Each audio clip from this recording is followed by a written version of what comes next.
And there we go. Welcome to the Hypnosis Hero podcast. This is, of course, a special episode. We have a few people joining us today, and I'm sure many more will want to share their thoughts and feelings around Jim. So we invite you to do that. We'll give everybody a few minutes to roll in because it is a just a brand new live stream. So while we are doing that, let me bring on my friends, Mr. Brian Bay, Mr. Grant Saunders. Voila, there they are. We're live. Yep, gentlemen. Yes. Well, what an interesting, what an interesting stream this is going to be. Like happy sad. If that sounds weird. Yeah, it's definitely going to be a lot better than last year. Yeah. Yeah. I was showing Brian yesterday. I spent the day, of course, being. My family lives about 3.5 hours away. Grant knows roughly where they live because he's driven the highway. So I spent yesterday pretty much going through every episode and pulling out a screen grab of something that we did in that episode or whoever that happened to be on the episode at that time. Just thinking about Jim and all those good things. But we got a few people already joining us. There's Nora. Hey, Nora. Nora from Ohio. Thanks for joining us today. We've got Michael Brody. From Michigan. From Gaylord, looking forward Michigan. To seeing. I believe that Michael Brody is the mayor of Gaylord. If he's not, he should be. I'm not touching that, Grant. And of course, our favorite American Scotsman, Mr. Dan Goyette. Dan, good to see you, and thanks for joining us, brother. Yeah, absolutely. So the way this will work is each of you has at least one of us on Messenger. So message us. We will send you the link to jump in, and then you can actually jump in with us live on the screen, and we can definitely go from there. Amanda's there. Yeah, good to see you. Good evening. Ever tell you about how I won the debate as to when evening starts and ends? Oh, Carol from Arizona. Thanks for joining us. So anyway, back to debate on when evening begins. Well, and ends. It's one of those stupid debates that teenagers get into, when they're working drive-thru at McDonald's. And one young lady and I, her name was Robin, we got into it, and she was adamant that at 6 p.m. that was it. Evening was done, and we were on tonight. And good evening, Israel. And we have Michael O'Clair also joining us from North Dakota. Good afternoon, because I believe it's still afternoon there for you, because it is here in Saskatchewan. I'm directly above you, a long way up. No, it turned out that even before Google, these things called encyclopedias actually had when evening started and stopped. So careful, Sean, your age is showing. Between the hour, I know. The big, heavy books. Okay, a book has pages. Anyway, long story short, evening starts at 5 p.m. and it ends at 7 p.m. Ah. So I was right. So what's after 7 p.m.? Night. Oh, yeah. Oh, yeah, that makes sense. Yeah. Otherwise, we just skip right into morning again, and nobody wants that. That's too early. Yes, that is too early for morning. Yeah. So yeah, for those of us that are gathered with us today, there's some folks have kind of wondered why we chose this particular time. So I'll kind of let the cat out of the bag. It was approximately 2:00 on the West Coast that when I received the phone call about Jim, and so that was just I was wrapped in a towel, standing in the bathroom. I had just gotten out of the shower, and just something told me, answer this phone call from a phone number that wasn't saved, and that was Jim's stepdaughter, Yang. That she was just all sobbing and inconsolable, and understandably so. And I thought she had like gotten in a car accident, a little fender bender or something, and it. I couldn't really understand what she was saying. It was just, but everything just rang loud and clear. Like, Jim passed away this morning, and just sucker punch. And I remember, I think it was Grant, you, Sean, and I think Kevin were like the first phone calls that I made, and it just it was like one of those, this is going to hurt me more than I know it's going to hurt you, because I've got to deliver it. But it just, as badly as it sucked, I mean, it sucked for all of us because of the significance of Jim's impact on everybody. He was definitely a special man and whatnot. So, Grant, I remember the words came out of my mouth, and I just audibly heard somebody like sucker punch you. And then you tried to, you was just like a, what? You did your best to do the British thing and be like, all right, I'm going to stay composed. And that lasted all of about, a number of seconds, and we both just lost our shit. It was one of those that, it's when you look down at your phone, you see Brian Bayes calling. One, that's never a good feeling.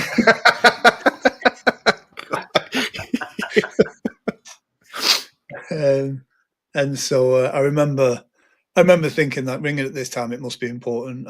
And even thinking back to that moment now, we know the importance of anchoring when we're hypnotists, but even now I can feel myself tearing up. It's just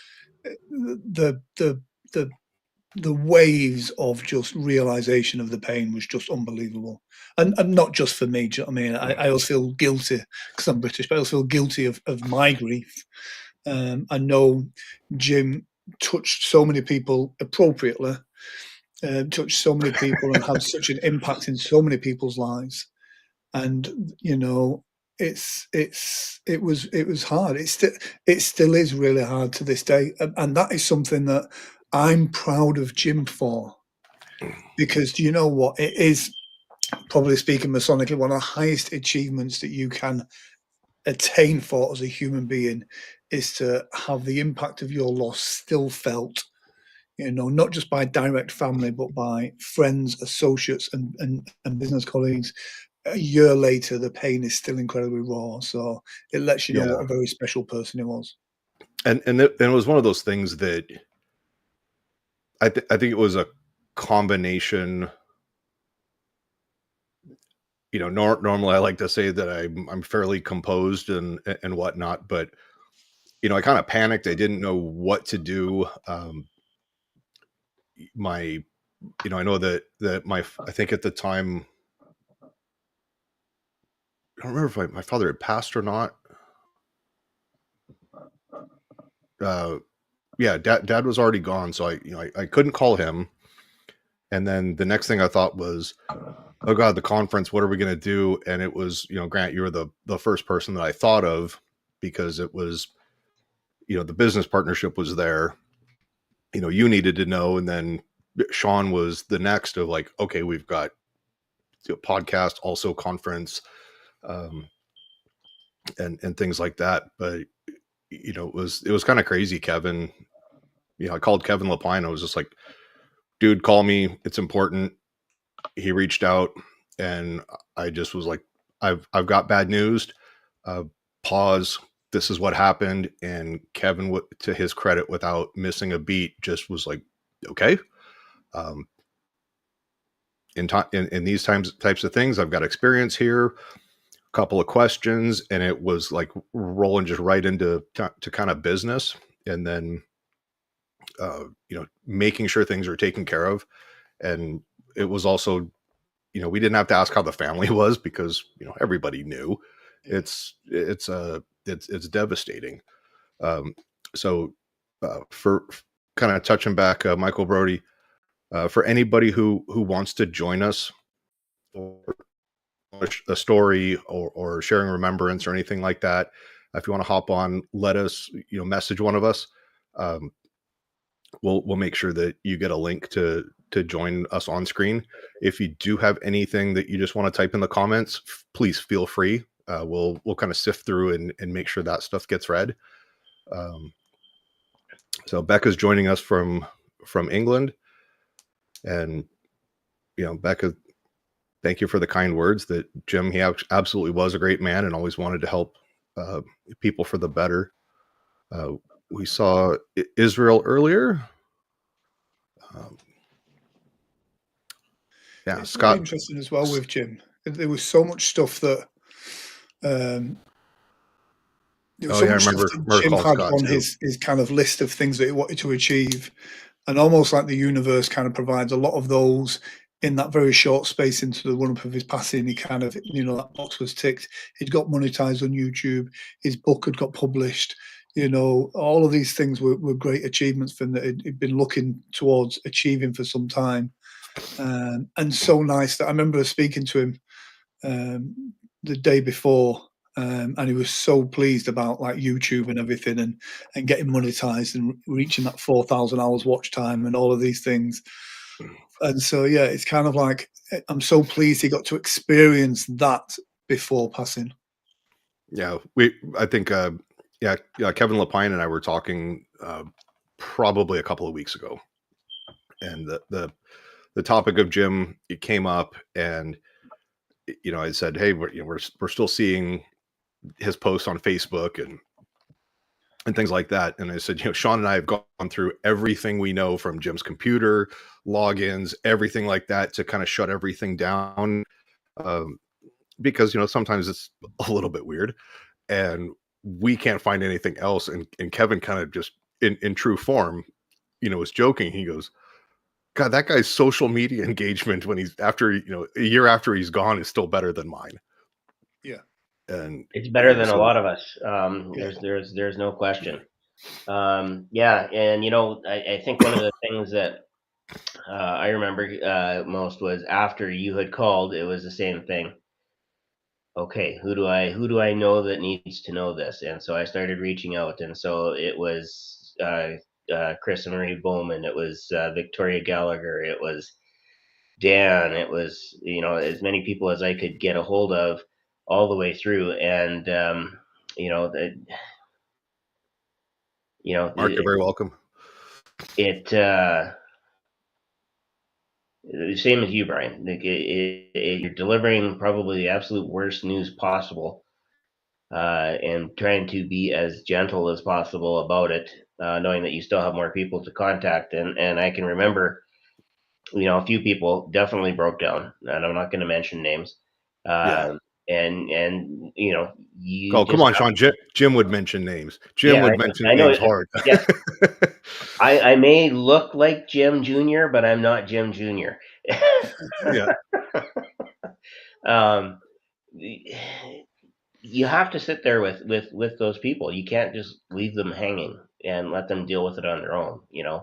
There is a shock, and then there's some processing that needs to happen, and then you can let them carry on with what they're going to do. And I do remember a few people for sure that definitely needed that extra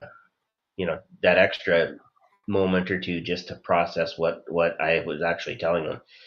Even okay, I will mention a name, Jim Zellis.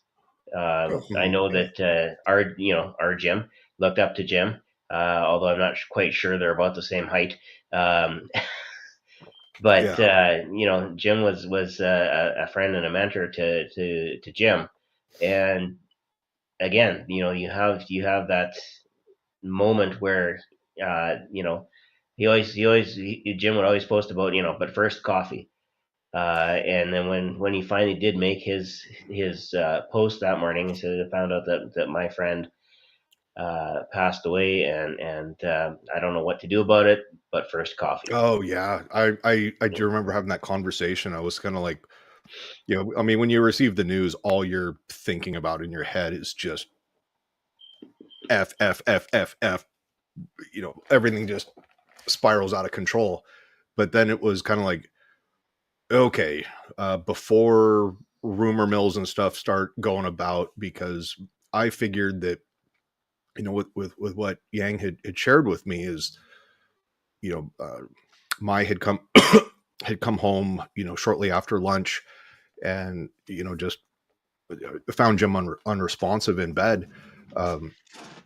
The Jim would not appreciate being told that he was unresponsive in bed. He was physically unresponsive, and the location that he was laying was in his bed because he was really he had stage 4 man cold, because he canceled Christmas dinner plans with us the night before, and I was like getting ready to walk out the door, but something in my head said that, once all the initial panic, 911, get all the emergency people coming out and responding, that I was probably one of the first people to be called. So before we go, and anybody who had to be told, it's like, please keep this to yourself and private, because in the military there have been family members that, loved ones that are overseas in combat areas, that receive the news from social media before a formal notification, and that was the last thing that I wanted, knowing that Jim had some extended family back east. And so it was like, all right, let's try to get everything, keep it a little bit contained, and then, all right, cat's out of the bag, and again, I don't think that anybody did anything malicious or anything like that, but it was really great that we were able to kind of huddle and go, all right, let's get out in front of this. But yeah, it was just,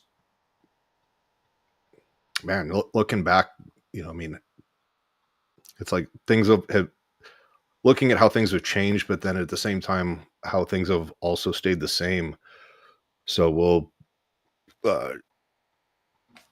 excuse me, Sean, I'm not sure if we've got anybody in the waiting room, but we got some comments. So Amanda says, one of the most amazing things about Jim was he seemed to know and point out others, quality in their gifts. And he loved that when you hear from people that they talk about how he encouraged them, and cut off,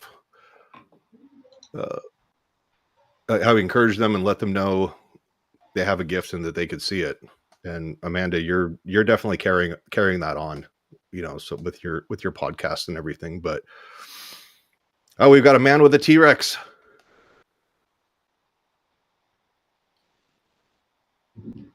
Except we can't hear him, and we're looking at the aerial view of you, Dan.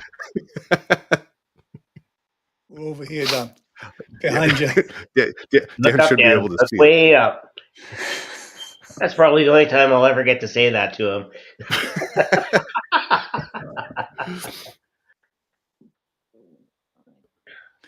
him. Michael Bodie mentions about the story that remembers when we were looking for Vegas showgirls to have a picture with Norbert.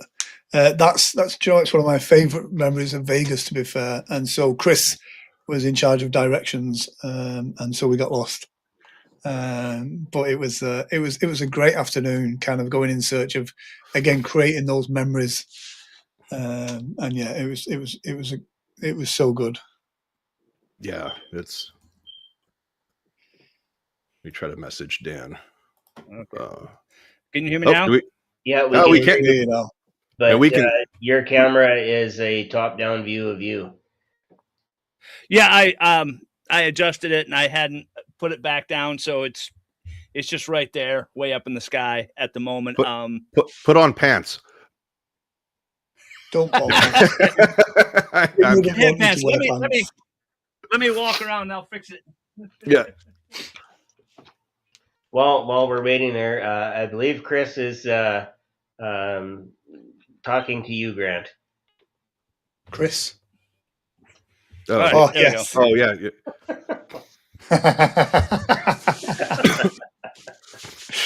Absolutely. Those are TikTok folks. No, it's Chris saying he meant to say you rock, but his autocorrect has changed it to shit. Yeah, that darn autocorrect. Yeah. But I think that was Jim's superpower. Don't know, encouraging people, yes, he was great at that. But connecting people, I think that Israel was his said, thing. It was Israel just reached out and lining people up together, and I think that's really, really what made him special. yeah, Israel says that Jim invited himself or invited Israel out to PHS last year, and Yeah. it was just awesome.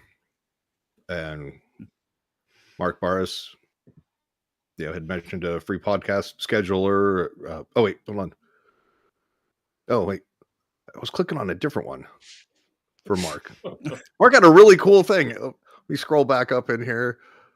I think, God, this is kind of a not a bad problem to have, where it's like I've got to scroll through a whole bunch of comments rather than, hey, we don't see anybody on here. So I mean, just seeing the amount of people pop You in. disconnected from TikTok. Yeah. Oh, You're back now again. you're back. So anyway, Dan, you've got something for us. I do. No. I was gonna say I got a shot. The doctor said it would be fine, but no, I know you guys. I know all you, and Grant's probably gonna be like, yeah, that was his final joke. I know all you guys because of Jim Kellner. Yeah. Yeah, it was that changed the trajectory of my entire, and I will say that my entire career was that phone call that I was just sitting at the computer one day, and the Facebook starts ringing, and I see it says Jim Kellner. I'm like, who is Jim Kellner, and why is he calling? And my first thought was like, what does he want me to buy?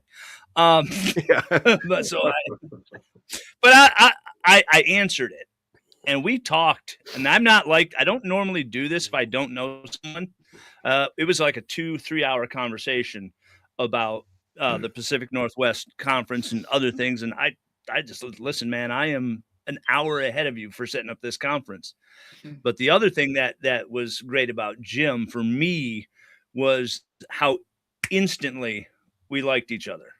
It was instantaneous. It was kismet. It was like we'd known each other forever. And so, and then of course, because of Jim, I met Grant, and so Grant's been regretting it ever since. Like, damn it. And then, of course, Sean, and then I met Brian Bay, and damn it.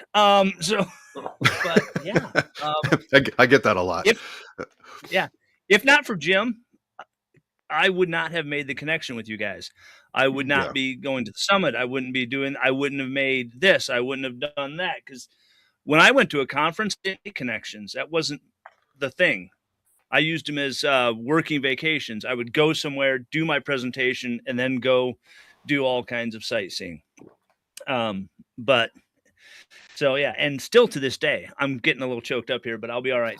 I'll think of something, and in my head, oh, I got to call Jim. Yeah, I can't. Oh, that sucks the most. Yeah, and I did that for years after my brother passed away, but and eventually I will remember, unless I have a rutabaga moment. But yeah, so, and then just being around him, just he was a calming effect in my life, because you guys know I get a little cross with my temper sometimes. He was one of those guys. He would just calm me down. He would know, just out of the blue. He would say, hey, I saw this, and you're probably furious and shaking, but just reach out to him and let him know, see what's really going on. So, yeah. Oh no, that was, yeah. No, Nora, as the comment, she says that she remembers Mike texting asking if it was true and that she didn't have any idea. And the fact that Jim was well known enough that people thought this was like a celebrity death hoax. I mean, granted, Taylor Swift wasn't crying tears of grief or writing her next song about him, but she had waited and reached out to Grant and Anthony and I, and that just kind of, it sucks having to tell somebody. Yep. Yeah. When Sean called me and said that Jim had passed away, my first response to him was Jim who? So that I was like, Jim who? And he said Kellner. And I think Sean is one of the few human beings to ever see me just 100% shut down silent. So, yeah. I remember it was Jim that connected me and you, Dan. And I remember he rang me. Me and Jim had a very similar sense of humour. And he rang me and he went, I've got this conference, you've got to go to it. It's in Gaylord. That's all he needed to say. I'm like, Jim, if you think I should be there, then I'll be there. And yeah, it was fantastic. So that has always been the joke. There was 27 of us and we were in the middle of the woods. So yeah. Now Mark shares this was the one I meant to put up earlier, that he gives Jim 100% credit for helping him with the imposter syndrome. When he walked into the hypno thoughts for the first time, Jim made Mark feel like he belonged, and that's kind of what we expect you to feel when you come into PHS. I'll tell you one of the things that I think he did really well, and this is no slight on other people in the industry. It's just my observation. There's a lot of people that do really well in this field, and it comes with so much ego and so much buy my product, buy my product, buy my product. I'm the all best. Jim did that without doing that. And he catered for those people as well that are, the people that do have imposter syndrome, the people that do feel like, almost the wallflowers, the introverts, the people that are, on the outside. And Jim kind of went, you know what? There's a place for everybody in this field, and help those people go. You don't need to shout the loudest. You don't need to make the most noise. And you can still be a great person by doing so. And I think that's what Jim did. He gave all of us permission to you can be successful just by being yourself, and he encouraged people to do well. I remember the first time I saw him running I think it was a street hypnosis or how to be a badass hypnotist course. And it was so great to see how he delivered it, because a lot of it was about, this is what you need to do. It wasn't, look how amazing I am, look what I can do. It's about, this is what you guys can be doing. There you go, you see. Yeah, Jim certified me as a badass, just so you know. It has nothing to do with any physical contact, but he did certify me. Yeah, absolutely. So, and it's one of them that it's so weird. I mean, Jim was, me and Jim had a special relationship. Those rumors were not true. But it's like we were very competitive with each other in a brotherly way. And so we achieved so much because we were always trying to, even within our own, like Kellner and Sorden's organization, we were always trying to outdo each other. And that really helped. And it's so difficult for me. We've got some projects that were 90% finished. We were supposed to get them published just before PHS last year. But for me, the pain of publishing it or finishing what is a fantastic product, but to deliver it and publish it without Jim, for me, it's just so difficult. And literally, I've just got to press one button to do it, but it doesn't feel right. So, yeah. And I know what Jim would say. Jim would be like, do it now. Don't wait. Do it now. Take action. But it's like, no, it's more difficult than that. Yeah. I know what Jim would do. There would be a gym-sized boot in your backside and say, "Get on with it." Yeah. So there's a tale about Choi never met Jim, but she had asked him to organize organize a birthday cake while Grant was at a conference, and Grant hates being the center of attention. So yeah, Jim called me. He called me and he said, "Hey, I'm coming to your conference. I'm bringing this guy Grant Saunders. Can you have like a cake there?" I said, "Yeah, I can go out and get like a little cake." I mean, I didn't know what was going on. He goes, "Oh, that would be so awesome." So I bought the cake there, gave it to him, and boom, I have the video, so I can like play that on a loop for Grant. So that was Jim. I It's so believe we weird. know we at least know the color that Grant turned. Yes. It's despite being a stage hypnotist, when I'm not on stage, when the glasses are off and the velvet jacket is on, I love all the attention in the world. But when the glasses are on and I'm not on stage, I don't like to be I don't like attention. and so Yeah. and so the moment I saw this cake, I was like, I know what's happening here now. And Jim took great pleasure in my discomfort. Oh yeah, Really Choi as well, to be Yeah. fair. Yeah. And Albert, yes, I remember you and I were in that class together. There were two or three others. Evan Baumgartner was in that class as well, that I remember. And yeah, I remember us going out afterwards in the heat and just melting outside because it was like 114 or something like that. Yeah. Yeah. So Becca says I was going through her clothes recently because I don't know, Christmas just happened and it's Boxing Day. She came across the "I Love Pineapple on Pizza" T-shirt that she won. So Jim was able to. So Becca, I sent you a message. If you have I remember you posted a picture with you in that. If you send that over to me, we'll get it to Sean and kind of share that. Yeah. And let's see Looks like Nora's trying to join, so we'll get her on as soon as she Nola does. comes on, I'm going to cry. You know that, don't you? I think we're all too. Yeah. There was a moment we just had at Dan's conference in Detroit, and it was just literally a couple of moments where we just spoke, and it was just Noah just knew, and was literally I just cried. Yeah, Noah's a fantastic energy. Mark says he's Yes. ironically wearing that T-shirt today because he also won one. Yeah, you know what, Mark? Go ahead and post that picture, and we'll try and grab it and show it. I'll watch for it on Facebook. Or I think it Massachusetts. said I think I love pineapple on pizza because I've got the taste buds of a junkyard dog or something like Yes. that. Yes. And, Yeah. But no, it was. All right, here we go. We're gonna bring Nora on. Nora. There she is. Even if her camera's not working, we'll go with audio only because we definitely want to hear you share.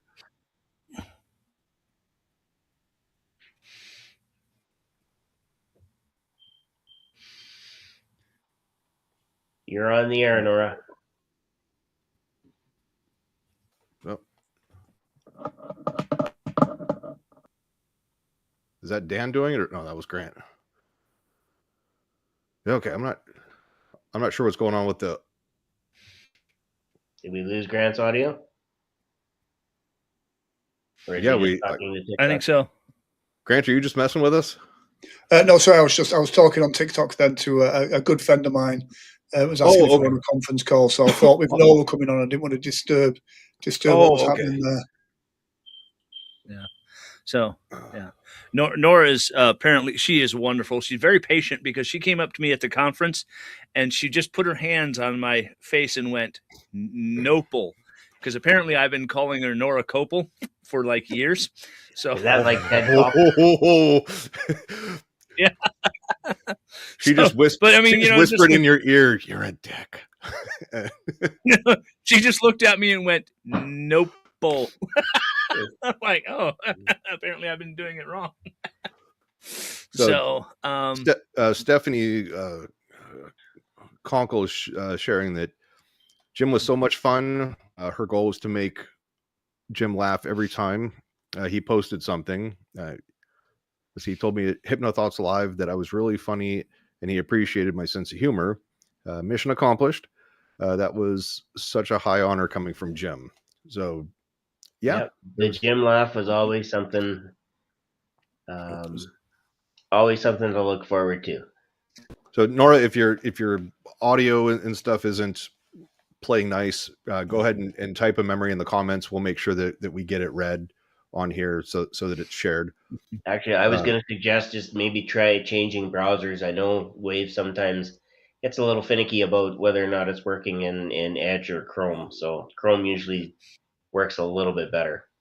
Yeah. Only because Google plays a lot looser with the rules. But that's, why would a Microsoft guy say that? I don't know. Oh, Scott. I think it's because it's not Be Live. Yeah. Oh, Scott mentioned Jim's book. And I know, Dan, you said you just bought a book for one of your friends. yes. So, yes. And honestly, Scott, I hate to say it, but I think I got the last signed copy. And it arrived Jim should have sent it when he was in Victoria, BC. Would have been a hell of a lot cheaper. Instead, he got home, realized he still had the book, and sent it. I'm sure it cost him like $40 to ship this book to me.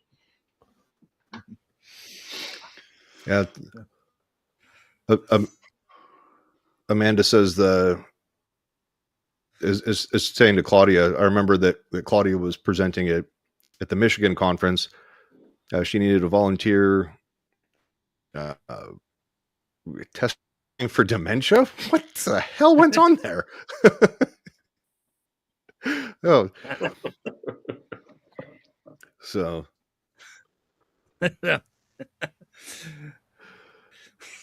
I remember that Jim did say, "Hey, I've got dementia." The test. I took the test. I'm like, well, yeah, that explains a lot.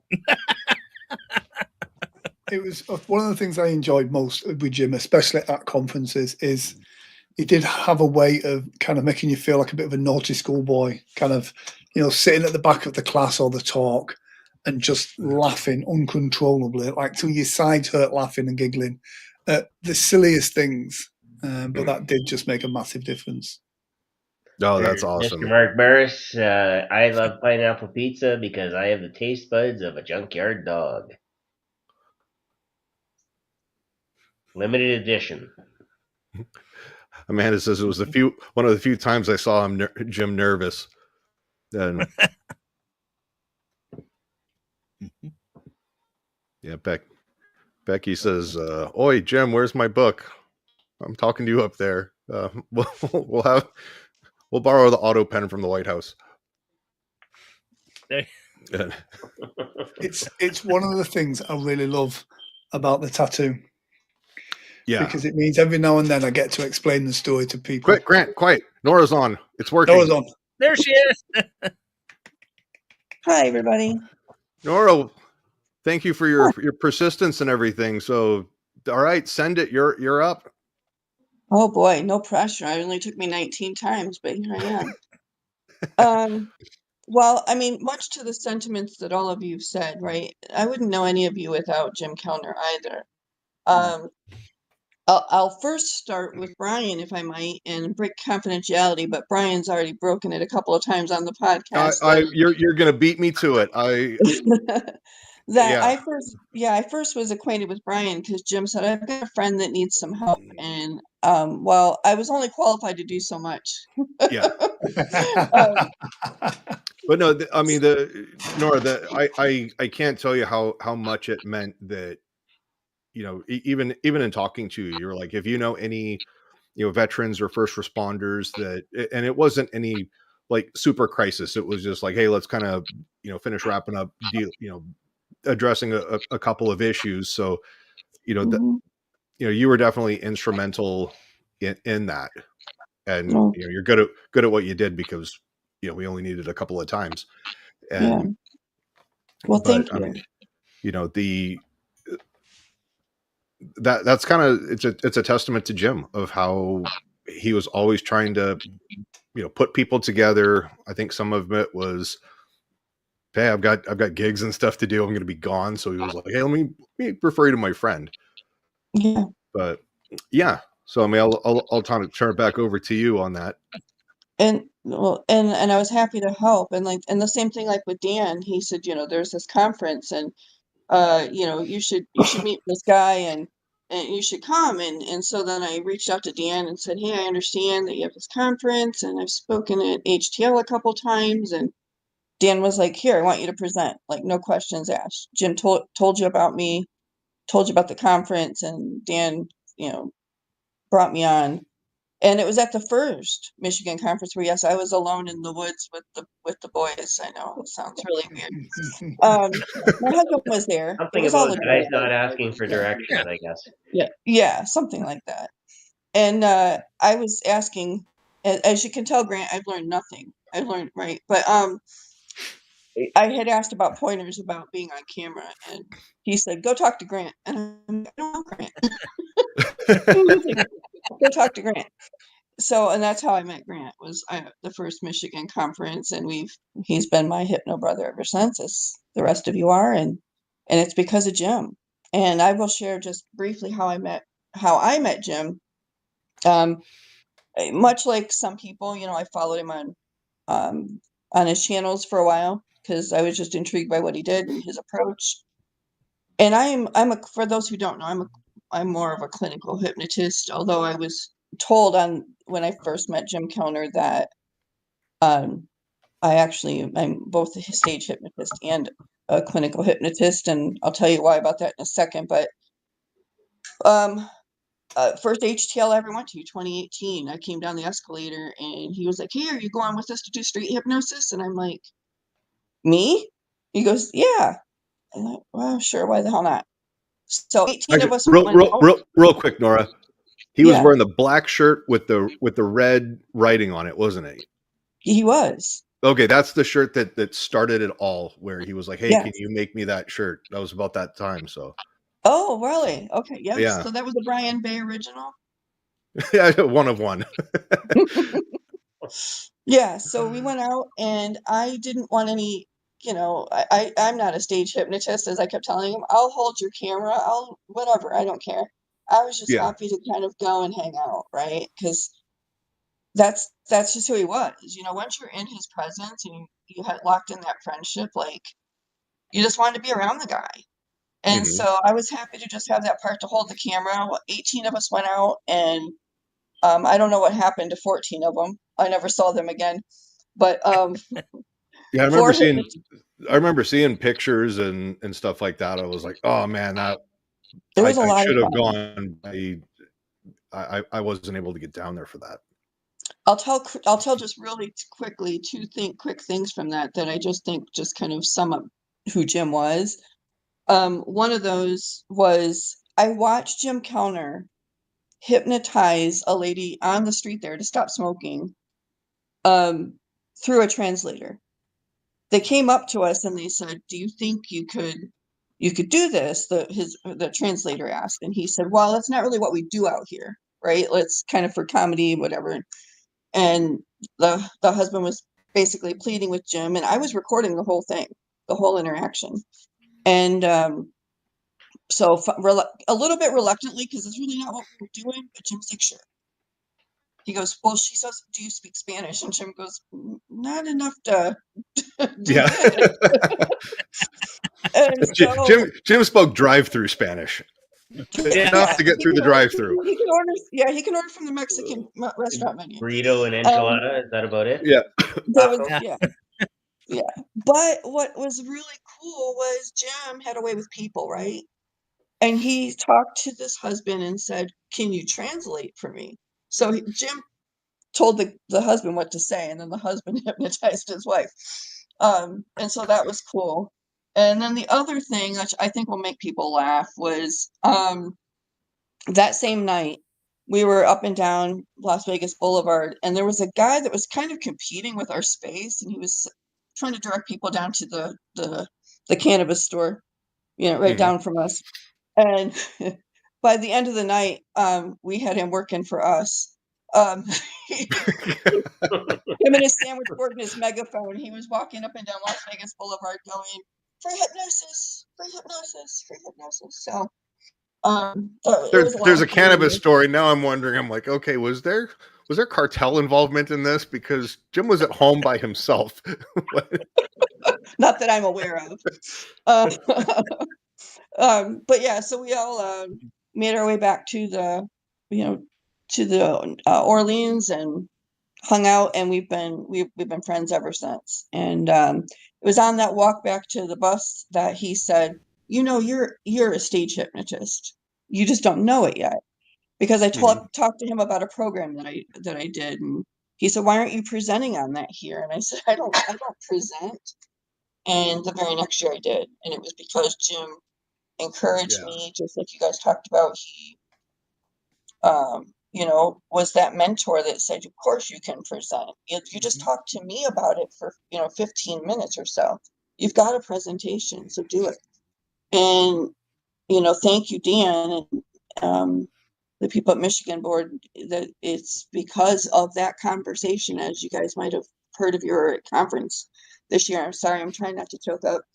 That I am honored to have the inaugural Jim Kellner Award for Innovations in Hypnosis. So I couldn't have done it without him. So Jim actually kind of helped me come up with that name, Innovations. We were talking about the awards. He was originally on the planning board, and I said, I want to have an award that no one else has. And we were just spitballing, and just the word innovations came up. So it seemed fitting, but yes. So, and we're happy to have you have it. So, I could have given it to Grant, but Grant would have been worthy for sure. Look at that. Mine's at the office. I don't have mine here in my living room. Mine's at my office. My fragile ego means I can never be more than a hand's length away from an award. Do you carry one around your neck on a lanyard, Grant, when you go to Oh, conference? yeah, I have one in the boot of the car, one in a little satchel here, one that's folded up in my pocket that I can unfold. Appropriate. Very good. Yeah, no, well, your ego isn't so bad. Sean, I just messaged you another video picture. Yeah, one of the lessons I think we can all really learn from Jim is Jim did never see himself as a natural leader. He didn't want that leader role, but he saw so many people that had these goals of things that they wanted to do, that they needed someone. He had to. The role was almost thrust upon him. He needed to kind of do that in order to help those people do it. And I remember being with Jim in Vegas a couple of times when it's like, right, let's go. Whoever wants to do street hypnosis, meet at this place at this time.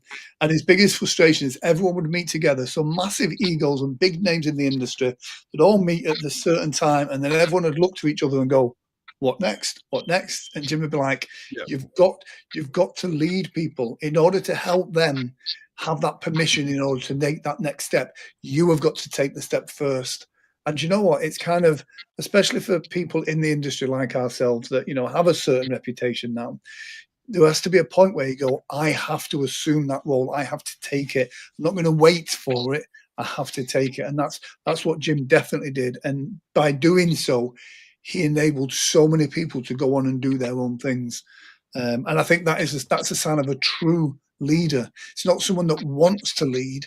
It's someone that actually takes on the responsibility of helping people move forward. Well said. So Carol's in gym clothes, so the workout gym. But I was gonna say she look a little odd in Jim's clothes. Yeah. Now. but she did. Let me close it. She said, I wish I had something funny to share, but hers is more appreciation for Jim.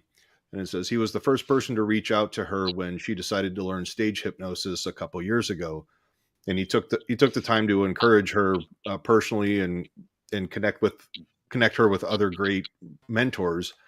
And now she gets to live her dreams. And she's performing down in Mexico at a pretty cool resort. And she says that she almost gave up and that Jim kept her spirits up, several times. And, she's got 2 years and 30 shows so far, and that she's grateful for Jim's encouragement. And Carol, you're going to present in 2027 at PHS. So save your pennies, bank up some time and everything. And I believe they use pesos down there. Yeah.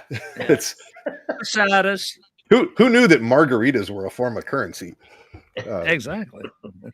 All right, we have another picture. Yep. There's another T-shirt sighting. Yep, Becca's in. I think that was Becca the first one to win that rat. Wasn't really a raffle. I What was believe it she called? was. Yes. It Yeah, was either that or she was the first one to win the hat, because there was also a hat as well. That's yeah. right. I saw, who was it that posted the picture earlier wearing the t-shirt? That was Mark Barrett.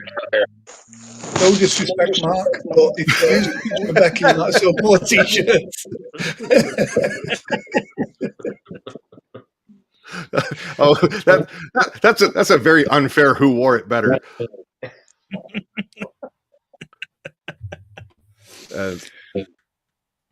So no, it's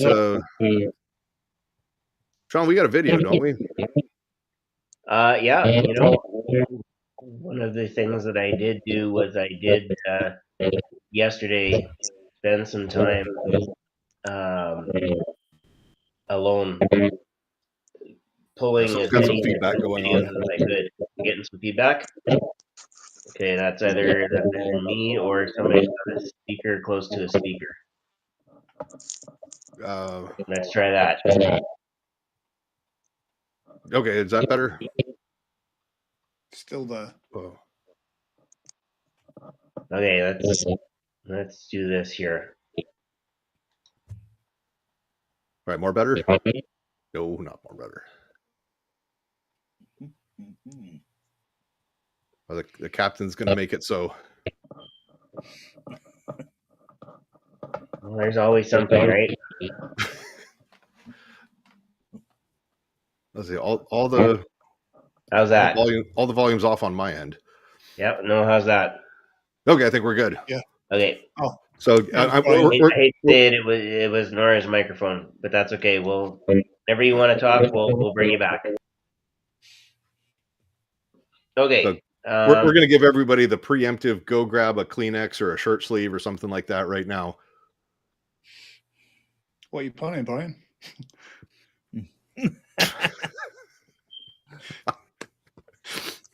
Don't get smoke detectors go change. Yeah. All right. So That's not my gym porn collection. no, this is my gym collection. But first we should figure out who this guy is, right? So I think we start right here.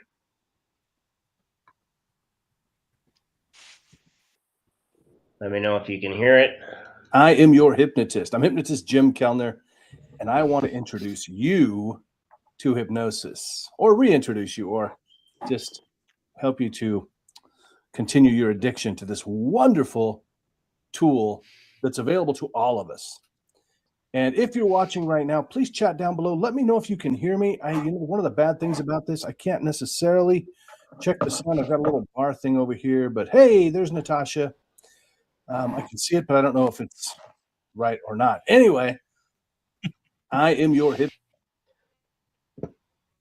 One of the things and one of the reasons that I connected with Jim, well, first of all, it was in the Hypno Hustle with Scott King, and then Jim and Brian. I think you guys were having just a heck of a time with the sound and whatnot on the Friday night hypnosis. And I said, you know what, guys, like, bring me in. I can sit behind the scenes and do all that stuff for you, so that you could concentrate on interviewing your guest. But between Jim had me on, and he goes, "Hey, you'll be my guest. All right, cool. We had fun." I'm like, "All right, cool." All I had to do was plug headphones into the computer and call it good. And Jim was kind of like, "Okay, and just kind of like what I've been doing today. Looking around, managing all the comments and things like that." So it was like with Jim, it was like 3 rocks and an abacus. He was trying to make a whole podcast out of that, and that's awesome, where he was able to delegate that and recognize that, all right, hey, we're doing some different things. And Casey, check your Facebook Messenger. I sent you a link to join us. All right, so some of the guests that we've had, Wendy Friesen, there's that Jim guy. Oh, there he is again. His funny little side smirk. Yeah. I'm not sure. Maybe Jim hypnotized himself. He's really concentrating. That was right before he gambled on a fart and lost. When Jim thought Clubhouse was going to be the next big thing.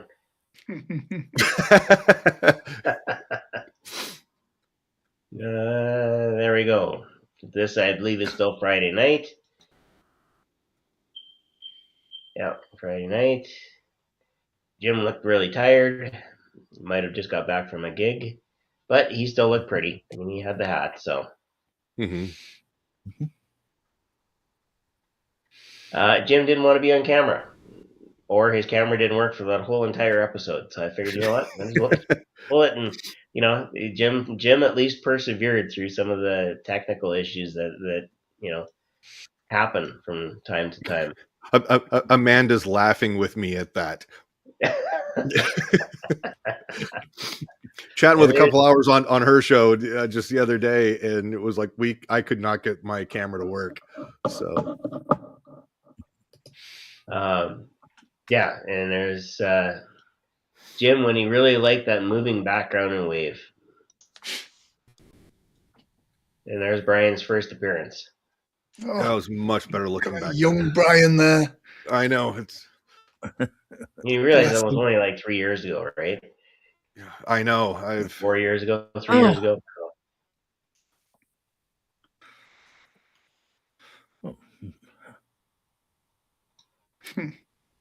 Jim hoping it works.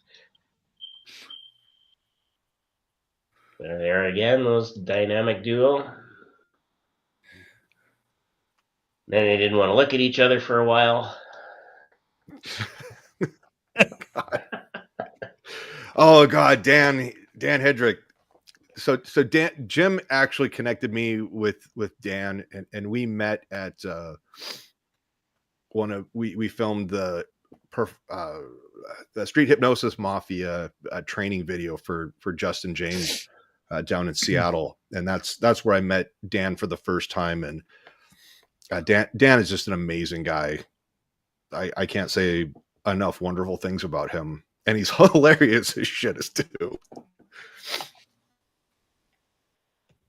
Just looking through this, I'm like,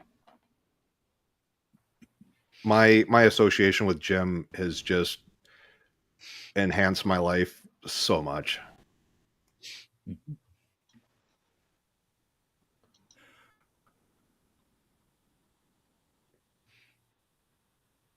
Oh, that's Monet. Yeah, Monet, who has now gone worldwide with her. Yeah, she's been. I'm not sure if she's still abroad or no traveling overseas. She is. She is still, yes, but Okay. she is actually in, or she was in. Oh, where was it? She was with Albert Ehrenberg recently. Yeah, she was going across Europe. Yep, she was. Oh, Grant, you disappeared completely. Oh yeah, I just it said your live had ended. Oh, yeah. Well, that's interesting. TikTok said enough of this. Yes. See if you There we can go. find you again. Okay, I'll watch for you. Is that is that a real mustache there, Brian? I don't know. Let me look it on the. Holy. What is that, Brian? Oh, that had to be we'd have to go back. So Nora, help me remember. Was that like an end of November time frame that we had you on? Because I remember I grew my beard out for like a week, 10 days maybe, for sort of like the no shave November, and then just I'm like, all right, I'm just gonna do the big Fu Manchu all the way around just as a goof. Yeah, that would have been. Really suits you. That What's would have that, been, I Grant? think. Go ahead, Grant. I was gonna say I think that really suits him. That makes him look masculine. I think that was right after my book came out. So yeah, that would have been the November time frame. 2020, 2021, somewhere in there. Yeah. Yep. Well, some things shouldn't be re-seen. Oh no, we still have a few more to go yet. Don't worry. Oh, How's wow. that? Yeah. That looks like America's So, most oddly wanted. enough, I'm like, did I lose a? yeah. Oh God, there's a. Remember, I'm in Canada, so Okay, at least that one Yeah. I was like, okay, I'll do like a goatee or something like that. But Yeah, that definitely comes under the something like that. yeah, I think shortly thereafter I was like, all right, we're not going to do the overhead lighting of the kitchen. We're gonna. Do you know what I've always said? Because I used to not have a beard, and then since having a beard, I thought I would never go back to not having a beard. I think all men should have beards. Having seen you with a beard, Brian, I think you do well to not have a beard. Yeah. Antonio was commenting on something. I'm assuming that who knows? It might have been Did mentioned. someone say on- CIA mind control rays? Yeah. Like, Yes. not as far as you know, Ant. They were probably saying, Brian, shave the beard. Yeah. Yeah. All right. I think that was me going like, no. There we go. Technical difficulties because everyone's on YouTube now. So that must have been one of those ones that I first started attending. All right, wait, go back, Sean. Go real quick. So Sean on the left. Yes, this is Sean. I'm Yep. also a Sean. So in that picture, Sean is the one who answered the door to that hypnosis meetup group that I went to for the very first night that I met Sean and I met Jim, and they were just interesting folks, very welcoming, very friendly, and all that stuff. So, and Sean, if you have not seen him in person or had him, I mean, this guy is like the Jedi master of patter. He can just come up with stuff off the top of his head. It's like a freestyle rapper of hypnosis stuff. It's really awesome to watch him work. Yep, and actually, when we were at HypnoThoughts, Sean was there with him. And that would have been the first time that I would have met Sean because Jim, in his infinite procrastination ability, I waited for you to search the word. I was like, nope, wisdom's not this adjective we're looking for. Jim forgot to book his hotel room, and so that's how he wound up staying at the Gold Coast, and how he knew about the Gold Coast. And so all of their equipment afterwards, when we went to the 80s party or whatever, one of the nights, all went to my room. So here's Sean and Sean carrying all of Jim's equipment upstairs to Sean's room. Yeah. So. God.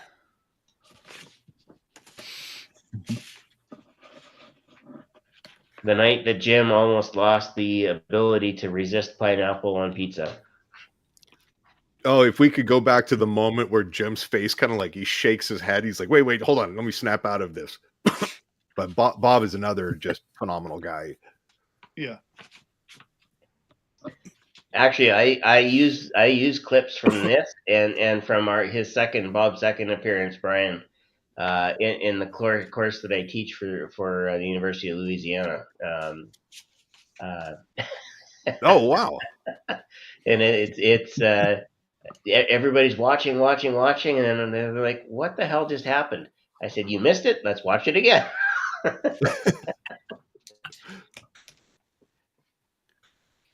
Wait, Scott says something.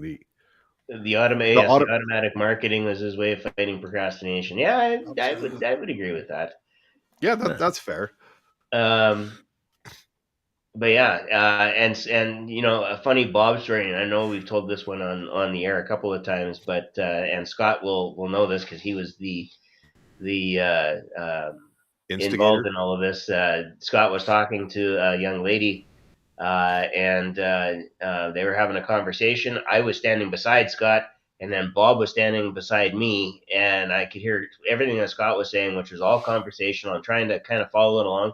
But here's Bob, play by play.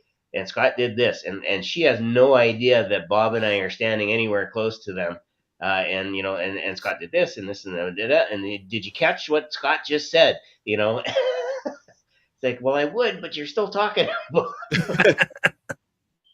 Yeah, back and forth all the time. So, but that was actually a pretty remarkable conversation. So, yeah, That could actually be really cool to watch a conversation that's recorded, and then have Bob come in and be like, "Okay, here we're gonna stop, voiceover, go back. Hey, this that let's review it again." That type of thing. I mean, maybe that's just my way of learning, but yeah, and yeah, Scott said this was a phenomenal night. It was, because I remember Scott was really poking at Jim about you could be that hypnotist that overcome his distaste for pineapple on pizza using hypnosis. mm-hmm. I remember that.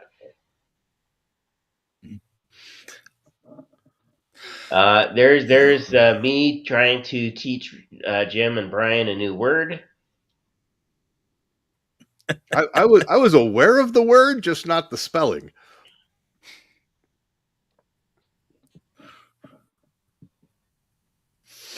All right. Looks like I doubled up everything here. All right, and then we get into some more guests. So we had Wendy Friesen. I think that was one of the first ones. I was behind the scenes because I remember this, even though it says 2 hours. I'm pretty sure there's another hour somewhere of Wendy that we went 3 hours for sure with her. I think that was probably afterwards. We'll usually chat with our guests for a little bit after everything clears off the live broadcast, and I was just full of questions. Well, I know, and the good news is she wasn't measuring any one of us, so.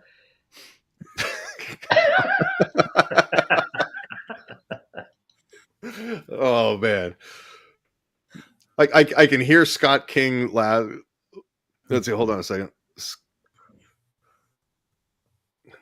God, I lost my.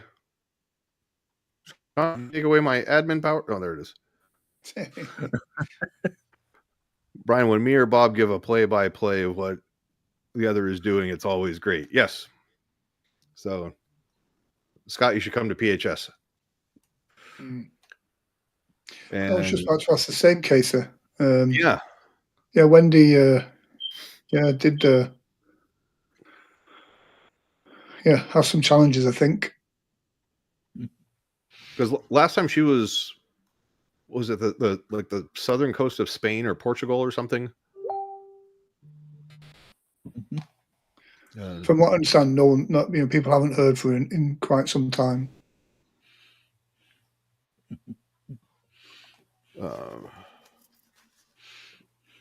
Nice. Let's see. There we go. That was from some other guy's first or second appearance. Yes. Mr. Purple. Remember staying up extra late for that one.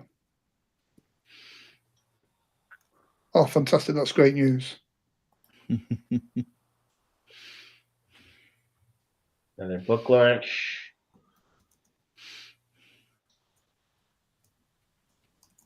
There we go. By Tim Barlin.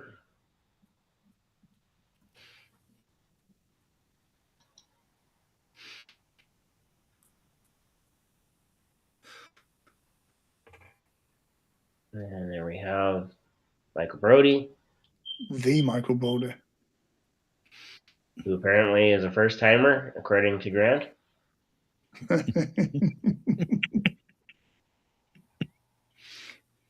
All right. Apparently, I took a lot of screenshots.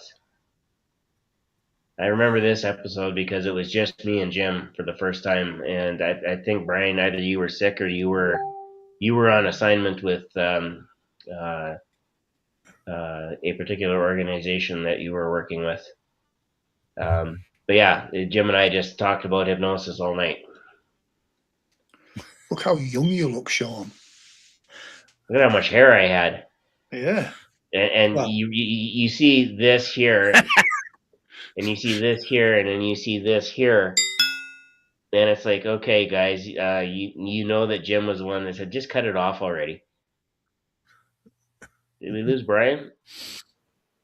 Oh, he's back. There Okay, he so is. the laptop just restarted spontaneously, and then I popped back in, and I heard, and then Jim said, "Just cut it off already." And I went, "Maybe I don't want to be in here anymore."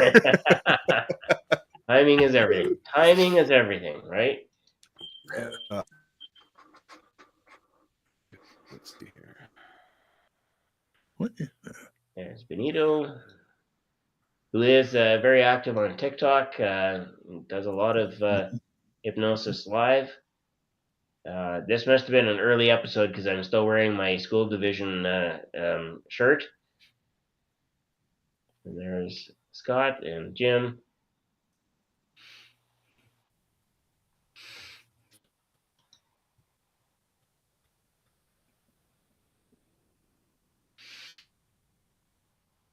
You know what? I think if I remember anything from this episode, we all three of us would pick out the same thing, and that is Claudia's voice. It was just the perfect English accent, the perfect lilt to it that I think all of us just kind of said, "Oh, okay, this lady knows what she's talking about because she's British." Yep. We don't say that about you, Grant. No, we don't.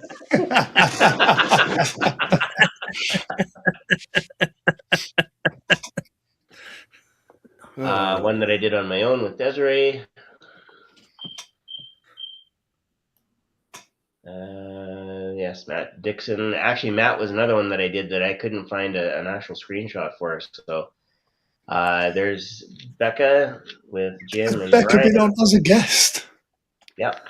I think that was one that we would alternate between kind of like the therapeutic side one week, and then we would go do more of the comedy stuff. And that was one where it was late. Becca wanted to do some of the silly type stuff, but she couldn't speak because everybody was sleeping in her house because it's 2 o'clock in the morning or 3 o'clock in the morning when we were on. So it was just some little, here we'll snap, drop down, sleep, open your eyes, giggle uncontrollably, that type of thing. But yeah, that was a lot of fun. And Sean, real quick, can you pop a message to Casey on Messenger? She's having some challenges with Google, with Chrome. It's giving her. But it's iPhone stuff, so I'm like, I got nothing. Now, if it's iPhone stuff, I'm not sure that I'm going to be much better at it. But okay. If it's iPhone stuff, it should just work. Yeah. Well, some people can't afford a proper PC, or they can't have that, good expensive, Android. They got to get the app and the iPhone, and it's hard, Grant. You can't pick on them too much. Yeah, I still maintain that Windows made the best phone when Nokia hopped on board. That was probably the best built phone ever. Yeah. All right, Casey says she's the old Bakelite ones where you had to put your finger in to make the dial go round. No, Casey's that's older tech, and now you're dating yourself, Grant. That's like modem time. Oh, that one. Yeah. He's dating himself. No. Let's we're all there. I think because I wouldn't call people if you had a 0 in your phone. I wasn't reaching to the bottom of that thing. For those of us whose birth years begin with 19 and not a 2. You know what? When That's most of us, I think, Brian. Yeah. Yeah. When I get into a new classroom with students, I always tell them, look, you're not going to get anything past me. I was born in the last millennium. Yeah. Yeah. Back when rotary phones were what do a you thing. mean? So Salish, always a great interview with Salish, who we'll see down at PHS. Of course, Kevin and his book launch. We had him on a couple of times, actually. Yeah. So that's another one I met through not Grant. Go for the love of God. The I'm other doing one. it. I'm Jim? looking at pictures. Yeah, Jim. For the longest time, I superimposed these. It was like Larry and Larry from the show, and I'm just like, I would call Grant Jim and Jim Grant all the time. But I met Salish. He gave me some really good advice and on stage hypnosis. And I was going to do this college, and he just looked at me and said, "Well, you been doing bars?" And I said, "Yeah." He goes, "Yeah, don't do the college." And he was right. No, Salish is another just wonderful guy. Yeah. Yeah. So. And All right. Stephanie saying yes. I say I was born in the 1900s. Yep. yeah. Well, I still have some of those shirts kicking around here. Which ones are those? These ones? The one that Jim's wearing. I made those for the very first conference. And it's like if you came to that for You Got a Polo with the original logo for the Michigan conference, which had the worst name in I think the history of conference names, which was My Hypno Conference. I thought I was being cool. It was a great name. That'll work. I've got one as well. That's Yeah. I wear it with pride on laundry day.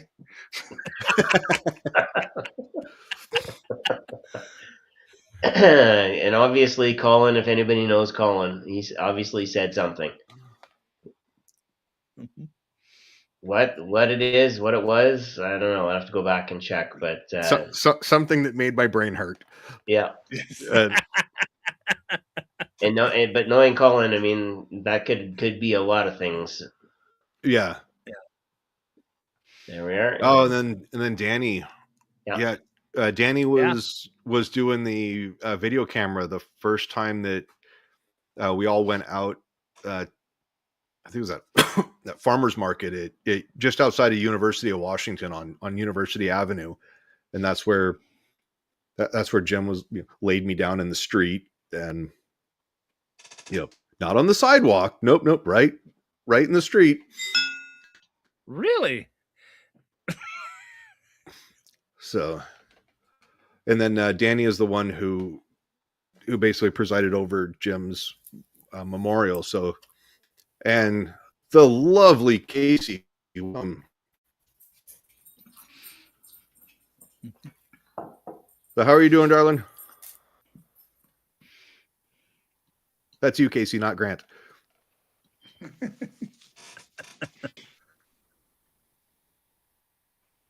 Please tell me she can hear me, because this would be really awkward. Can you hear me? Oh, there you are. We can hear you. Can you hear us, Casey? Can you hear me? Yes. Yep. Yes. Can you hear us, Casey? So you can hear us? Okay, we heard the big wow. delay. Let's see. I'm hearing you on my phone, but not on my computer, which is what I'm on now. Oh. So let me check my microphone. Okay, and there's Amanda. I know this episode was a little bit emotional for you there, Brian. Oh yeah, that was she did the we were just talking about this the other day. She did the not past life, but it was the telepathic. Amanda, help me out here. Mediumship. Yeah, it was. It was wild because she, we don't live in the same time zone. This is the first encounter that I've ever had with her. Nothing, whatever. And she tells me about, and she did this a couple times, about, my next door neighbor that was killed overseas on deployment. And I was like, okay, this is so oddball. Like, nobody's going to be able to get this. And I went, but that just blew my mind. And that brain is still scrambled a little bit from that. But I've got a question. Casey, if you can hear me, how is Mr. Brewster Bear doing?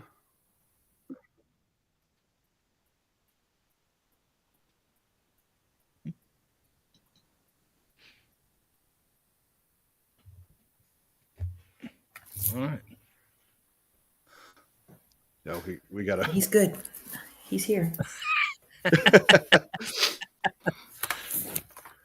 He's hanging out in Aspen today. There's no snow, so there's no skiing. Oh, there's the boy. Hi. I'm going to mute myself. I have to take a call here. Yeah. So for the folks that are watching, you're going to see the Performing Hypnosis Summit morale officer. He's the official, unofficial mascot of the conference. So he's just an absolute love bug of a dog, and hypoallergenic too, which is kind of awesome. But he'll come up to you and just ask for some pettings. He wants some lovins. And let's see. Amanda says it was hilarious to me that I didn't.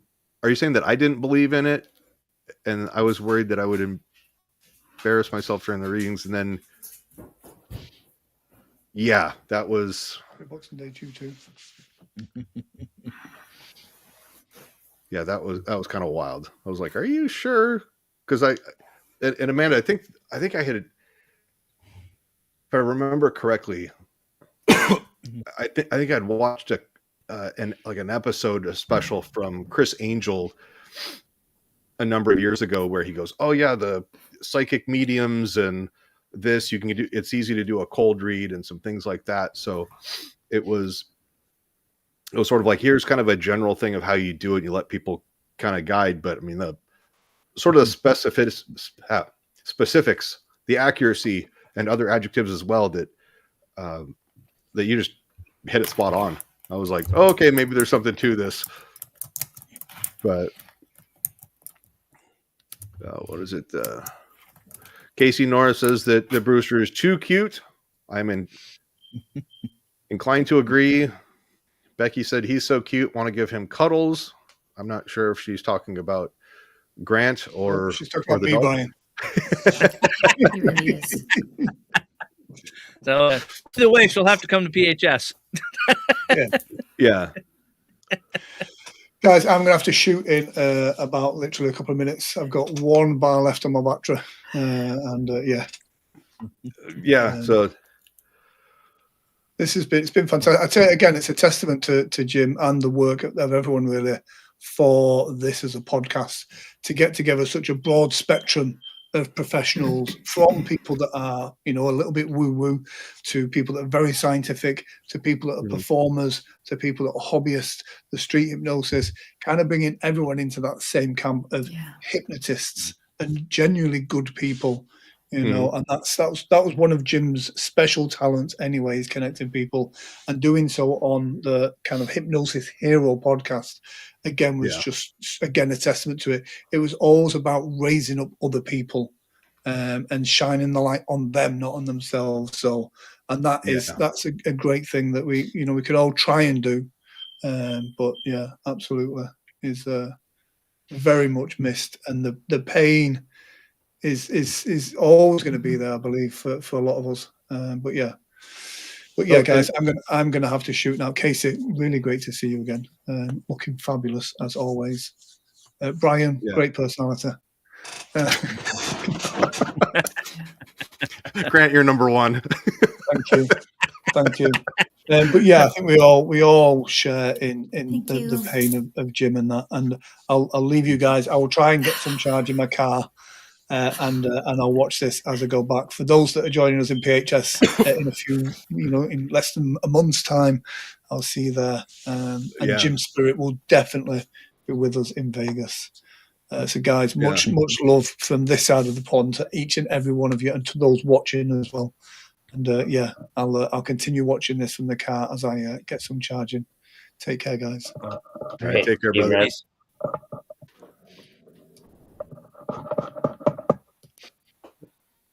Oh, wow. Okay, good. He's gone. All right. So anyway, Grant, when you see this later on, I love you, brother. Yeah. So, no, that's. I think Grant really hit the nail on the head with, the spirit that Jim had in his, or the spirit of Jim's vision is what we're really trying to carry on. Yeah. Yeah. And Speaking of guys who got hit in the head. Yeah. Well, I think that was the episode that you messed up behind the scenes and they let you know it. There's the book launch, Kevin's book. Yeah. Yep. That would be this one here. Casey, yep. Mark Barris says that Brewster needs a webcam. And like a GoPro, just like put it on him at the conference and let him go. It's just a 360 cam on him. Oh yeah. Not a hockey puck. It was actually two immovable objects, one of which was moving. I was carrying in, and I think Scott will remember this. I was carrying in two of those 5-gallon. Oh, that'd be hilarious.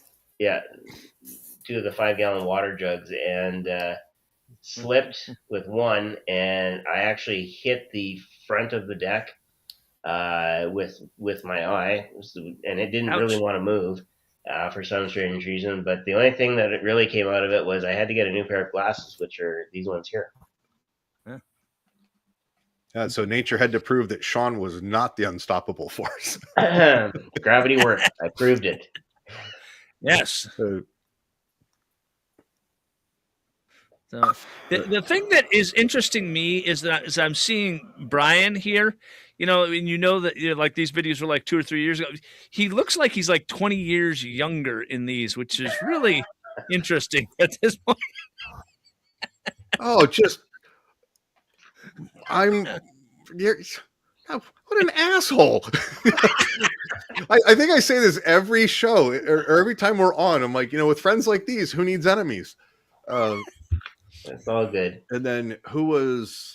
This was my co-host from a few years back on TikTok. We would go live Sunday mornings, Chanel, from South Africa, who is living in Portugal and is, I believe, still living in Portugal.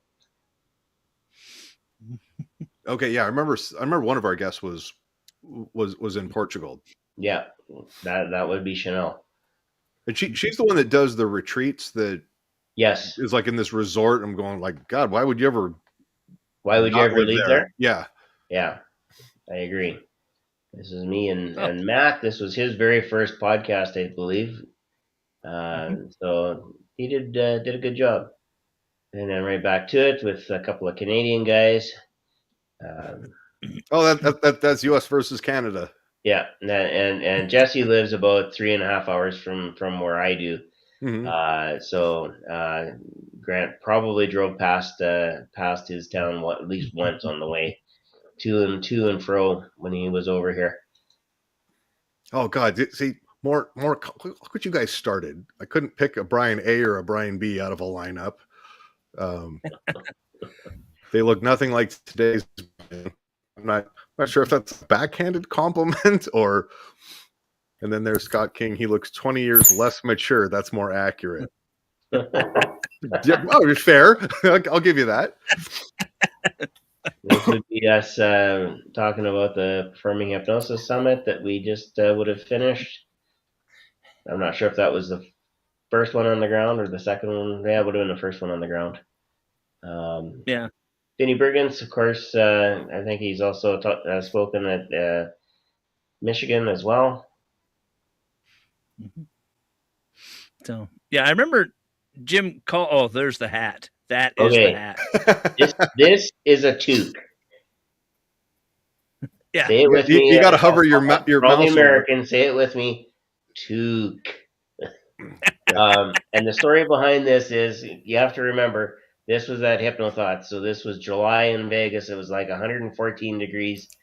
At the end of the badass hypnosis before we went out to do the actual street hypnosis, I had mentioned, I think, a couple of times on the podcast that I was going to bring Jim a toque from Canada. Well, here I am running through the airport, and I realized, oh damn it, I forgot to buy Jim a toque. Because normally we would do that in like September or something like that when all the cool styles come out. So I'm frantically looking, and sure enough, in Vancouver, there is one store that had a toque. And then there's two different models, and this one was the biggest and loudest that said screamed, "This came from Sean." So I bought it and I took it down to the States for Jim, and and then he lost it for a while, or maybe my hit it. He wasn't quite sure, and then he brought it out again. So this is him bringing it I think out this again. might Nora may have explained why my had hit it, because he wore it off and went hiking with her. Yeah. I remember the PHS. Jim called me on the phone and Facebook, and I'm like, "Oh, hey, it's ringing," and he goes, I answer it, and he goes, "Hey, buddy," and I'm like, "Oh, this is gonna be good." So he's like, "Listen," he goes, "Hey, you want to do a pre-conference? Because nobody wants to go up against." It was one of the big names. I think it was. I can't think of his name. He's in acting now. Nobody wants to go up against. Terry. He's Terry Stokes. Terry Stokes. You're like, yeah. Nobody wants. He's like, everybody's like, nobody will do a pre-conference against Terry Stokes. I said, well, it's not against him. He goes, well, you know what I mean? It's like, having one or two there, but nobody will do it because it's Terry Stokes. And I said, oh, I don't care. I'll go. I'll put one together. Of course, we didn't get any tickets, but because it's Terry Stokes. But he's like, hey, I really appreciate you falling on your sword like that. Like, well, for you, Jim, anything. Just I always knew when he started a conversation with, hey, I'm like, oh, he's warming me up for something. I'm about to be buttered up. Yep. Yeah, that's exactly it. So, and Richard Cole, of course, was our keynote last year at PHS. He's got a little bit of extra growth on me. We'll see if I can catch up by January, if I decide to keep this. This was Tommy Girolando, and he's not even here to say, hey, good job at least trying to grow something. There you go. In like 3 days. This one was an interesting conversation between Jim and Dwayne and myself. I've actually now I mentioned the course that I teach that at the University of Louisiana. Dwayne is actually conducting studies right now and looking for people who want to participate in said study, and it's based around the work of Dr. Bruce Lipton and epigenetics.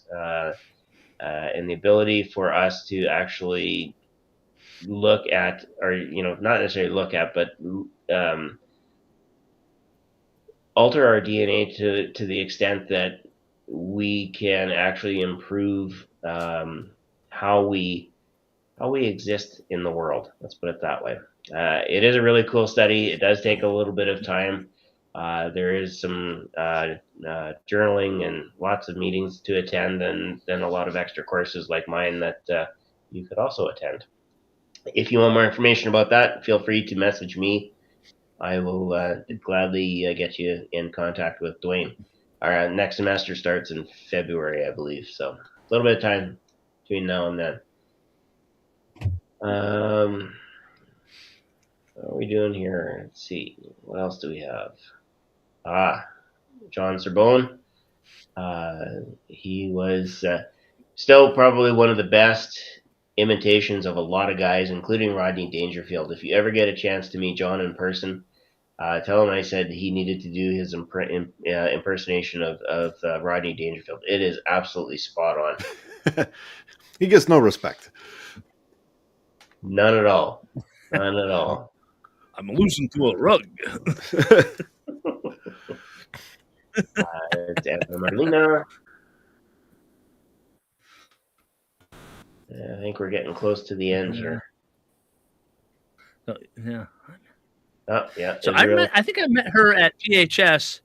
Not PHS, excuse me, Pacific Northwest. when I think she was out there, That would be right. and Yeah. that was the year. Yeah, that was the year that first time I had pot stickers, which I called another name, and Jim just kept that for the rest of his life. So, Do I even ask what the name is? I was gonna say I'm reluctant to ask, but I almost feel it's necessary. So I called them pot lickers. I said, I've never had a pot licker before. And Jim just thought that was the funniest. Yeah, you can't tell on the look on my face, but that night I remember I was sick. I don't think I had much of a voice on that particular, but I did it because, Wait, hold on, Sean. If only he had a certain product. It may be a sponsor of Performing Hypnosis Summit. Something like this? Yes. If only I could have saved my voice. Casey, is just looking at that like, why is he wearing? I'm. You know what? I was thinking, am I wearing the same Baja in that? you have a small collection of these, or a rather large one? I got a large one. This is my go-to. It's I like being loose in my clothes. I don't like feeling all hemped I think up. that's the Scottish coming out. Wearing loose clothing and keeping things aired out appropriately. Yes, I mean there's tradition to be held here. Yeah. So yeah, but that was dumplings. So. Oh, I don't have the heart to give a nickname after seeing dumplings.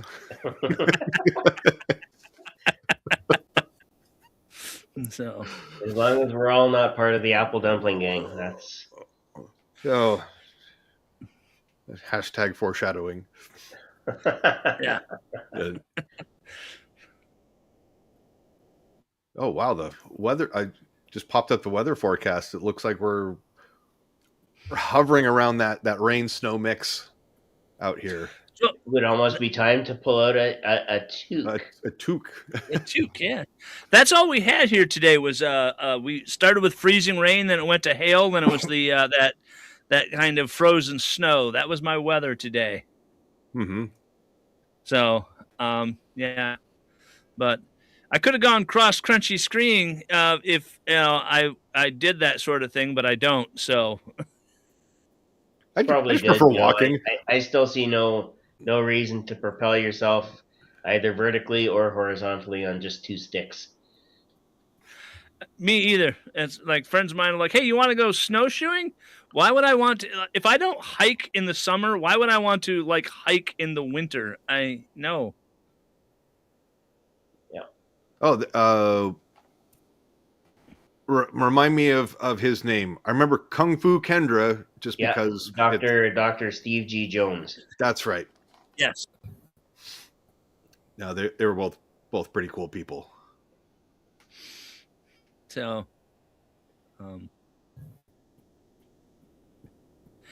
and then, well, I know Casey was on here, weren't you, Casey? I mean, you guys have got to have a picture of Casey. Casey was a little bit earlier, yep. All right. I think that was one of the. I think Jim actually kind of roped you into doing that one, didn't he, Casey? Yeah. Yeah. So here's Carissa. Mm-hmm. Yeah. Wait a minute. It was good. Mm-hmm. No, yeah. That was my Everett Silvertips jersey. I'm looking at that going, what was I wearing? And then I was like, wait a minute. All right. Why would you have a Silvertips jersey? Oh, come on, man. I don't know. Because the city of Everett is just to the north of me, and they've got a great the Western version of the Canadian Hockey League. Says the WHL. Yeah. So they've got they would play teams like the Saskatoon Blades and the Regina Pats and. Yep. Actually, Broncos. I remember PA Raiders. I think it was Jim that said, "Oh, you should have Casey on your podcast, Dan." And early on, when it was still the Hypno Cafe, and I went on and we're doing the podcast, and you got going, Casey's like, "Oh, I'm whatever. Oh, well, you can edit all this out, right? With all the my language." I'm like, "No, we're live." You're like, it's like, well, yeah. Like, didn't Jim mention that? No. Let's see. So we've But got. it was good. It was fun. So the overall standings for the Canadian Hockey League, Everett Silvertips are number 1. Prince George is number 5. Saskatoon is 9. Regina 19. Moose Jaw is not faring much better at 17. I'm just going to leave that here, Sean. Yeah. So I played AAA hockey when I was younger, when I was like 16, 17. And I was that guy. 5 minutes for high sticking, 5 minutes for slashing, 5 minutes for roughing. I was not what you would call a smooth puck controlling kind of guy. I was not what you would call a skilled player. Yes, I could put you into the boards. Enforcer is a more. Yes. There's Dr. Jody. Yep. This one, I think, Brian, you were sick. Jim was. I think Jim had a gig that night, so I took that one, and then the next week we were able to get together with Albert, if I recall correctly. Oh, good old Albert, yeah. So, if Dr. Jody came to the Michigan this last year, and Grant fell into the wall laughing so hard because I had done. She was like doing a little thing there at the conference. We're doing a live video, and instead of calling her Dr. Jody Solberg, I went, and we're here with Dr. Doty. I completely messed, and Grant just fell into the wall laughing. Yeah, that. All right, hang on here. I got somebody else who wants to hop on here. Let me grab the link. Yeah. Is this a wild man that's coming on? Albert? No. Oh, okay. I'm gonna be hopping off here, guys. And so, I've got to take care of some things. There's something making a noise here in my house, and I think I've got to look into it. I've been ignoring it for about the last hour or so. But I thought that was Grant's smoke detector. Yeah. So I'm going to let you guys get on with this, and I will see you guys at PHS. All right, thanks so much, man. And Happy New Year, brother. Peace out. This is Jim's official last podcast. This was Monday of that week. Oh yeah, it was right before we went into the holiday. Yep. Yeah, the 23rd, 22nd, somewhere in there. With Albert Nierenberg, which was an absolutely stellar interview. Albert was again Canada versus the United States. But Albert's a really cool guy, and actually he was out, like I said earlier, with Monet, doing some different presentations and whatnot. So, and that brings us to 1 year ago today.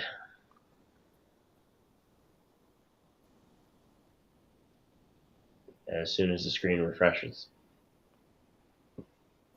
there we go. And that was us 1 year ago today. Yeah, I think the way I remember it was after sharing the news and delivering it, having the conversations as many times as I had, I was like, okay, I'm good. I had, like the good little Boy Scout, prepared something in written form that I could follow. And we were chatting beforehand, and Sean said, okay, and we're live. And I went, oh, this was a bad idea. And every bit of composure that I had just slipped away like, the sands of time through your fingers. It was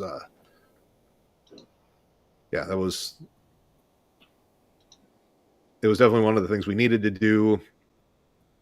I could not have asked for 3 of the other greatest people to go through that with. And yeah, all seems kind of like a blur. Nick, Casey, did I call you, or by the time I got a hold of you, somebody else had reached out to you with the news?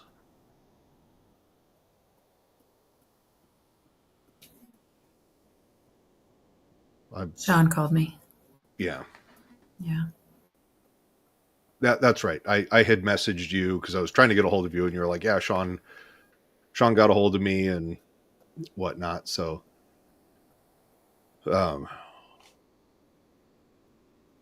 Mark said, Brian, you're magnificent speaking at his service. Yeah, that was the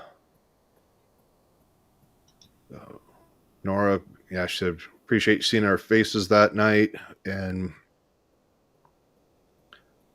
yeah, Mark talking about the last podcast that Jim definitely wasn't feeling so well, and I had joked about like, oh, I just gotten over the stage 4 man cold, but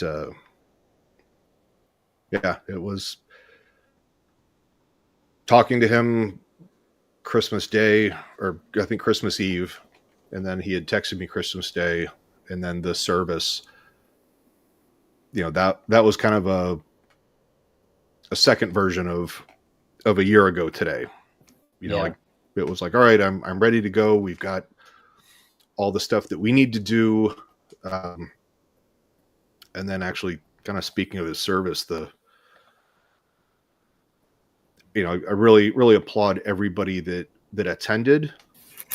We did have that unexpected disruption that I think was just so classless. Words are difficult to describe it, but everybody was patient, kept their composure, and we rolled through it. But yeah, I remember reading through the Masonic work portion of the service. At the end, it was,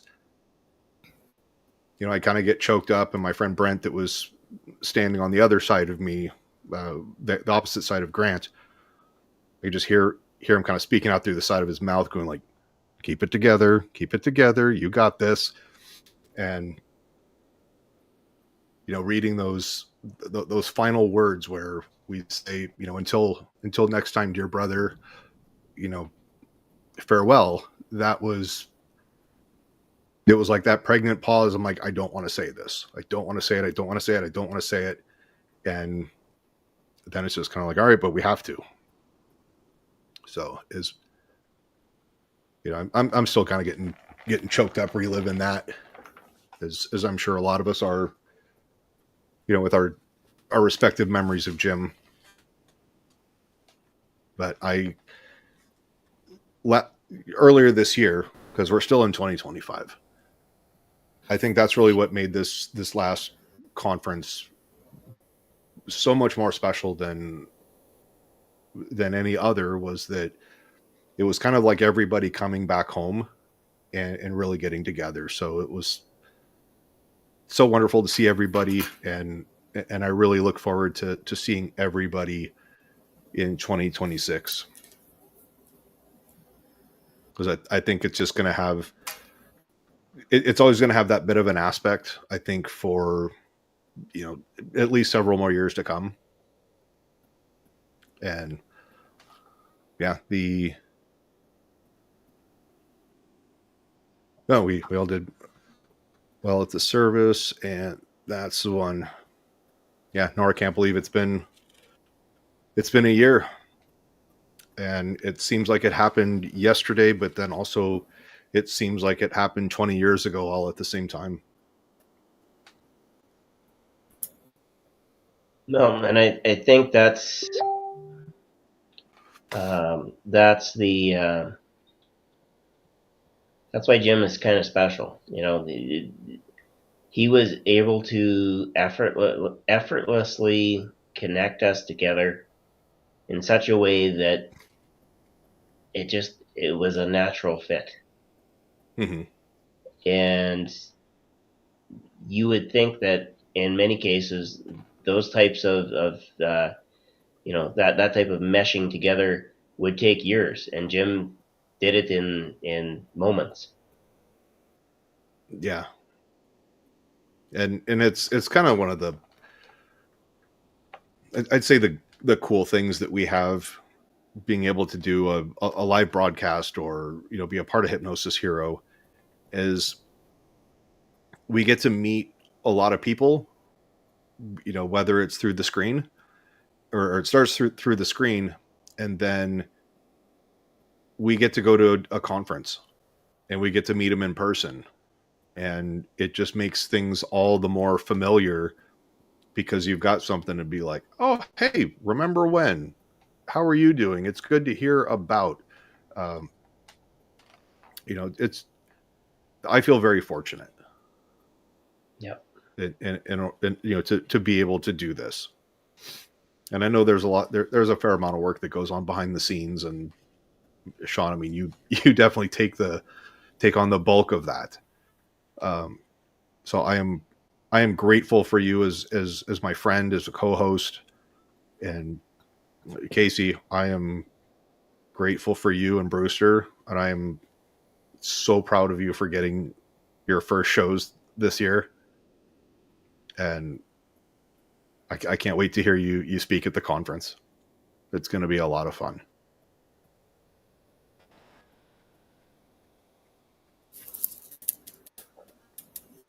Oh wait, hold on. Let me get a wee. Thanks. Anything that you want to say, Casey?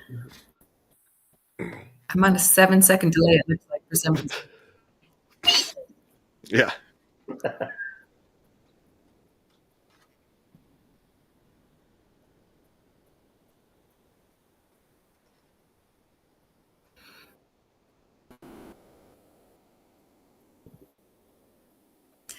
No, I wasn't sure what to say about Jim. He was such a sweetheart. And he really, all the things that were said today are exactly him. And the bringing people together and not always trying to make a buck off everything, just genuine concern and just open-heartedness that he had was pretty incredible. I'm grateful for having known him for even just this years I did. And I'm happy that you guys are keeping the dream alive. It's really important. So thank you. No, and we're really happy that you're being a part of this too. And you ride the successes and struggles right along with us, and you're always there to help out however you can. And that's one of the things I'm grateful to you for. So it's get ready for January, because there's plenty of big hugs when we see each other at the casino. And if for the folks that are able to make it, I really encourage you guys to, if you guys have some Christmas money, airfare I think is going to start going on sale again. And we did get a word from the hotel that they've gone ahead and extended reservations out for up until New Year's Eve. So I read that yesterday. So we're gonna book your reservations, get your hotel, all that stuff, and just come out and see us. We really be a part of a wonderful thing, and kind of a movement that Jim started. So we can't do it without you guys. Yeah. But I think that I don't know, I think we planned to do about like 30 or 40 minutes, and we're a couple. But like Jim, the time didn't really mean anything, right? Yeah. Yeah.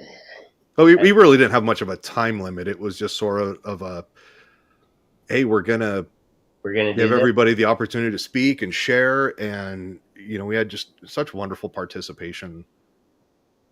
Yep. So, but yeah.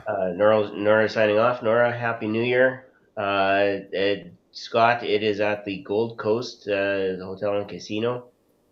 Yeah, same place last year. same as last year. I think I had some time driving up here this afternoon to really kind of sit down and even yesterday going through the different episodes with Jim. By the way, we're at 100. This is if this is an actual episode that we're counting, this is like episode 105. We'll give it Jim, that.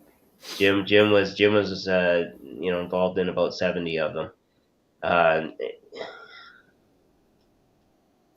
We've talked about Jim as a leader, as a friend.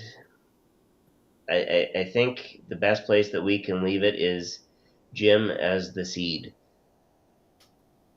When a seed falls to the ground, yes, it essentially dies, but then it puts down roots and new growth comes from it. And Jim's goal was always to touch 1 billion people, not directly, touch 1 billion people using hypnosis. And I think we are all part of that legacy, and we're all part of that new growth that is and was what Jim, just embodied everything. Is that your creative way of calling us fertilizer, or just me? No, we're new limbs, we're leaves, we're other things, not the fertilizer. No. Man, it says he really did have that work ethic, and absolutely he did. Yeah. Jim was. I remember some of his videos at the gym at like 5:00 in the morning and whatnot, and I'm thinking to myself, like, Jim, how do you have that much energy?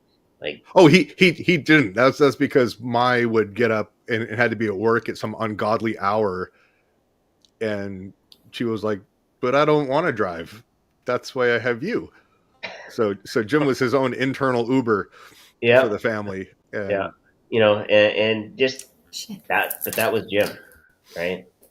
And I think that's where we leave it. That was Jim, and Jim was something to each of us, and we each have a piece of him. So, I think we'll end it here with what Jim would normally say. oh, fuck! It's gonna make me cry. Hello, everyone, and welcome to Hypnosis Hero, the only podcast that I know of where we do an interview and then we do live hypnosis with that guest. And on that note, do you have the closing one? His only other statement, and I think I said last time that was going to be the last time I was going to give Jim credit. After this, it's my statement, but and Jim would approve. Jim always ended off things by saying, "Take care, stay well, and be awesome." On behalf of all of us, Happy New Year. May 2026 be an explosion of blessings for everyone. And of health and prosperity to us all. 100%. Till we see you, we're going to sign off and have an awesome end to 2025. Stay free, everybody.